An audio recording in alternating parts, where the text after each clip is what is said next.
Bonjour à toutes et à tous. Dans cette vidéo, je vais vous expliquer les grands principes de la méthode Pilates. Pour commencer, le positionnement. Ce qui est important, c'est d'être bien stable sur ses appuis. Quand je suis debout, en général, je travaille pieds, largeur du bassin. Donc, extérieur des pieds correspondent à mes hanches, la largeur de mes hanches. Ensuite, on essaie de travailler d'une façon toujours en conservant une position droite, de droiture. Donc les épaules basses, légèrement vers l'arrière, la tête ressortie, les épaules, le buste droit. Cette position de fierté. Il faut imaginer la position qu'ont les danseurs, les danseuses de flamenco, fiers. Voilà. C'est vraiment cette position-là où on abaisse les épaules, on est droit. On cherche à se redresser à chaque fois. On cherchera toujours à se grandir aussi dans toutes les positions, que ce soit debout, allongé sur le dos, sur le ventre, sur le côté, en position assise, il y aura toujours un grandissement. Il y a toujours cette image de se grandir qui est importante pour essayer d'étirer les muscles du corps. La seconde chose, la respiration. La respiration Pilates, c'est une respiration spécifique qui n'est pas du tout naturelle. On va voir d'ailleurs la différence entre une respiration naturelle et la respiration Pilates. On va commencer par la respiration Pilates. C'est une respiration latérale thoracique. C'est-à-dire que mes côtes vont s'ouvrir sur les côtés et se refermer, comme ceci. On devra penser toujours à avoir le ventre rentré. Donc vous allez rentrer votre ventre, prendre de l'air, on peut le faire ensemble, posez les pouces sur vos côtes, les côtes basses, rabattez vos doigts sur votre ventre, prenez de l'air par le nez et soufflez par la bouche. J'inspire, j'ouvre mes côtes sur les côtés, le ventre rentré tout le temps. Voilà, je sens comme un accordéon qui s'ouvre là. Et je souffle par la bouche en faisant comme si je voulais faire de la buée à un carreau. Et je resserre ces côtes, mon ventre est encore plus rentré. Je prends l'air par le nez, lentement. J'aspire mon nombril, le ventre rentre. Je sens que ça travaille en profondeur, les côtes s'ouvrent sur les côtés. Je souffle par la bouche, lentement toujours, buée au carreau. Je serre une ceinture imaginaire au dernier cran. Ça, c'est la première partie de la respiration Pilates. La seconde, il va falloir penser, quand on souffle par la bouche, avec la buée au carreau, de contracter le périnée, ou plancher pelvien, c'est la même chose. C'est situé tout en bas donc, de l'abdomen. Pour le contracter, il suffit de penser à se retenir d'aller aux toilettes, devant et derrière. Il n'y a pas d'autre image, c'est pas très joli, mais ça parle bien. Donc quand on va souffler, on va se retenir d'aller aux toilettes, on va contracter le périnée. L'image aussi, c'est, vous prenez une fermeture éclair que vous remontez, donc, ou un ascenseur qui part du bas vers le haut. Donc ça, c'est sur l'expire. Donc on va essayer de se la faire complètement maintenant. On repositionne les pouces sur les côtes, les mains rabattues sur le ventre. J'inspire par le nez, les côtes s'ouvrent, le ventre est rentré. J'aspire même mon nombril. Imaginez le nombril attaché avec une ficelle jusqu'au lombaire, ça se raccourcit de plus en plus. Là. Je prends de l'air. Là, je vais souffler, tout de suite commencer à me retenir d'aller aux toilettes, à contracter mon périnée. Je souffle, je souffle, je souffle, je me retiens d'aller aux toilettes, devant, derrière, je rapproche les côtes, je serre ma ceinture imaginaire au dernier cran, j'ai soufflé, j'ai vidé. Refaites-le encore 2 fois comme ça. J'inspire par le nez, pensez à j'aspire mon nombril, les côtes s'ouvrent, je souffle par la bouche, la fermeture éclair se remonte, je contracte mon périnée, je serre ma ceinture au dernier cran. Encore une fois, j'inspire par le nez, je souffle par la bouche.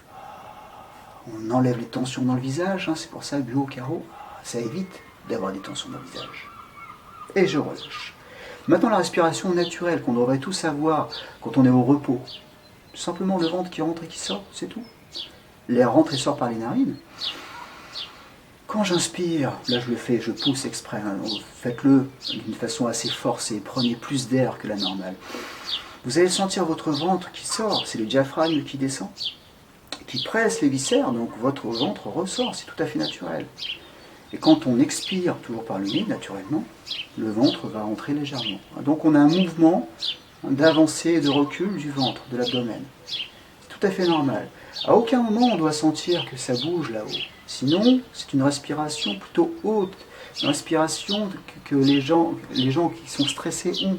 Donc, on se retrouve là, on a des tensions, on suit dans les trapèzes, dans les cervicales, dans les épaules, tout ça. Donc détendez bien cette partie-là. Et respirer. Cette respiration naturelle, on la fera entre chaque exercice, bien sûr. La respiration Pilates seulement pendant les exercices, et entre chaque exercice, respiration naturelle. Voilà, ça c'est important de bien comprendre cette chose-là. C'est très important sur tous les exercices, cette respiration Pilates, et entre chaque exercice naturel. Ensuite, on va voir la bascule du bassin. Qu'est-ce que c'est que la bascule du bassin? C'est pas compliqué.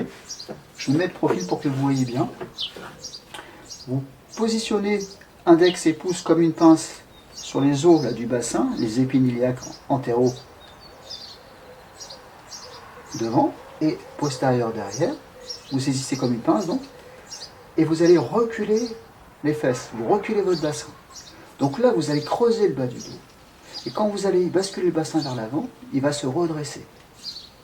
Donc là, vers l'avant, c'est une rétroversion du bassin. Bascule vers l'avant, j'appellerais ça, c'est plus simple. Et vers l'arrière, c'est une antéversion du bassin. Mais quand je parlerai des bascules du bassin, je n'utiliserai pas antéversion, rétroversion, ça peut porter à confusion. Donc bascule du bassin vers l'avant, bascule du bassin vers l'arrière. Vers l'arrière, je creuse, vers l'avant, je plaque.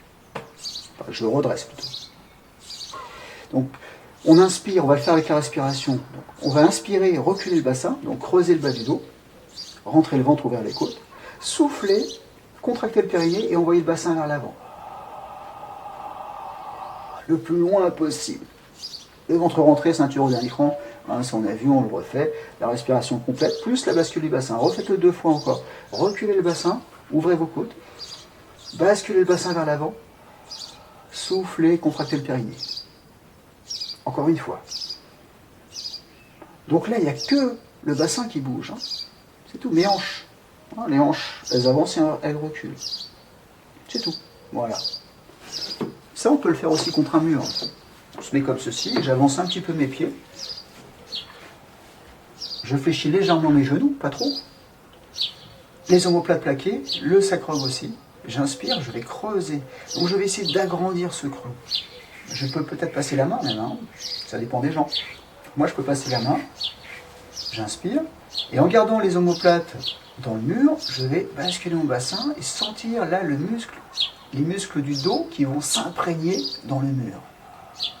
Je suis en rétroversion, donc bascule du bassin vers l'avant. Je reprends, j'inspire doucement, je creuse le bas du dos, je souffle, je rapproche les côtes, je contracte mon périnée, je plaque progressivement de plus en plus les lombaires dans le mur. On fait ça encore 2 fois. J'inspire.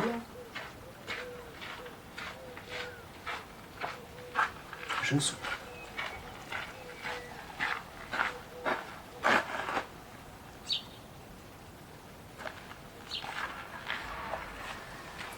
Voilà en ce qui concerne la bascule du bassin avec la respiration. Il faudra penser aussi à d'autres choses quand on va pratiquer la méthode Pilates. Donc on a parlé du grandissement. Il faudra penser à bien s'aligner aussi quand on sera sur le côté, par exemple. À isoler le mouvement, c'est-à-dire un exemple. Je vais faire simplement un mouvement de bras. Donc je monte mes bras tendus devant moi. Bon, pas compliqué tout ça. Mais je vais devoir penser à plusieurs choses. À conserver mes épaules basses, légèrement vers l'arrière, mes bras tendus. À faire la respiration que l'on a vue. Et en plus, à isoler le mouvement. C'est-à-dire qu'on a juste les bras qui bougent. Je ne veux pas avoir le bassin qui part vers l'avant, vers l'arrière, ou partir sur les côtés. Donc je suis droit et j'ai juste ce mouvement vertical de montée et de descente des bras. Voilà. Ça, juste ça, ça peut être un exercice. J'inspire, j'ouvre mes côtes, on le fait ensemble. J'abaisse bien mes épaules, bras tendus, épaules vers l'arrière. Je monte mes bras, je souffle. Je contracte de plus en plus mon périnée. J'abaisse de plus en plus mes épaules. Rappelez-vous, il y a toujours les épaules basses. Je suis bien droit. Et je redescends, prendre de l'air. On le refait encore une fois. J'éloigne, je souffle. Ça, c'est important. Dans 9 cas sur 10, ce sera toujours cette phrase-là. Pensez à éloigner vos bras ou vos jambes. Souffle. Revenez doucement. Inspirez. Voilà, ça c'est très important. Il y aura aussi le contrôle. Donc à l'aller, souvent, quand on souffle, on va lentement. Et le retour, quand on inspire, on a tendance à accélérer un petit peu. Donc il faudra toujours avoir le même rythme. Bien sûr, quand on va souffler, ce sera un peu plus lent que quand on va inspirer. Puisqu'on a une capacité d'inspire plus courte. Mais ça c'est pareil, je vous invite aussi à travailler la respiration seule pour pouvoir justement l'agrandir, agrandir la phase d'expire et aussi la phase d'inspire. C'est pas évident de prendre de l'air lentement. Souvent, on prend l'air rapidement comme ça, et tout de suite, hop, on travaille ensuite en apnée. Donc jamais d'apnée, jamais, toujours inspire, expire, toujours ça c'est très important aussi. Donc isolation du mouvement, concentration sur ce que l'on fait, grandissement, alignement. Qu'est-ce qu'il y a d'autre encore que je pourrais vous dire? Il y a certainement d'autres choses, mais là, il n'y a plus rien qui me vient. Je pense que oui. Les grands principes, je viens de vous les dire. Je vous donne donc rendez-vous pour la prochaine vidéo. On va se faire un échauffement articulaire et musculaire du corps. À très vite.